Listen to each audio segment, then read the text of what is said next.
2,30,000 কোটি টাকা রিজার্ভ দিতে পারবে, কিন্তু দেবে না। আরে এদের অ্যাকচুয়ালি ভোট ব্যাংক মুসলমান ভাই বোনরা বলে ওরা দুধ দেয়, তোদের লাঠি খাবো, যে দুধ দেওয়া বন্ধ করবে, লাঠি মেরে দেবো। এদের ভোট ব্যাংক হলো কারাপশন, দুর্নীতি। আজ দুর্নীতি শেষ, এ সরকারও শেষ। সেই জন্য সবাইকে দুর্নীতি শেখানো হয়। তুমি এইভাবে দুর্নীতি করো, এইভাবে করো। আমি চ্যালেঞ্জ করে বলছি, যারা এই তৃণমূলের ফ্ল্যাগ নিয়ে মিছিলে যায়, 90% লোক কোনো না কোনো দুর্নীতির সাথে তারা যুক্ত। তার মানে কোনো ভদ্র সভ্য সমাজের লোক এই ফ্ল্যাগ হাতে নিতে পারে না।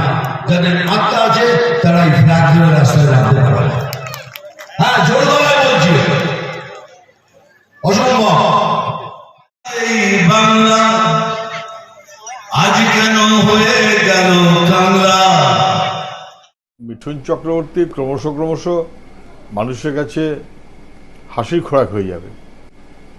এক ফোনে 1 লাখ মিঠুন চক্রবর্তী, সেখান থেকে তৃণমূলের সাংসদ মিঠুন চক্রবর্তী, সেখান থেকে 1 ছবলেই ছবি জাত গোখরো, যার জাত গোখরো সে এখন বলছে বাংলা কাংলা হলো। বাংলা বরাবরই বাংলা, মিঠুনের দিদি তার নেতৃত্বে বাংলা সর্বনাশটা হয়েছে।